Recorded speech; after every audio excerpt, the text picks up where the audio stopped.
Мекке өзү таза шаар да. Өзү негизи таза шаар. Өзү тандалган шаар. Аллах Таала өзү разы болуп тандаган шаар да. Мисалы Кыргызстанды биягын ким территория, биягын ким Манас атабыз жер деди дейик, биз Манас атабыз тандап алып келген дейбиз да. А Меккени Аллах Таала өзү тандаган жер. Мекке өзү таза, просто адамдар кир да.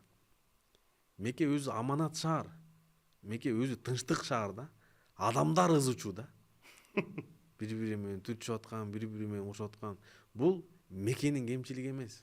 Бул адамдардын кемчилиги да. Миллион жолу тазаласа деле эгер адамдар неме болбосо, эми дүйнө жүзүнөн ар кандай адамдар барат да. Бизден деле бул жакта мас болуп эртеси күнү солуп перегар менен кеткендерди көрдүк го.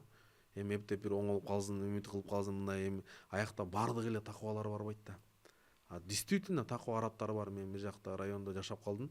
Арабтардын такыбачылыгын көрүп, кызматтарын көрүп, түндө тахажжудта жүргөндөрү, жетимдеси эле Африкага миллиондорду которуп атканын көрүп, мен деле бир кезде арабтардан жиркенип калгам, чынын айтсамчы.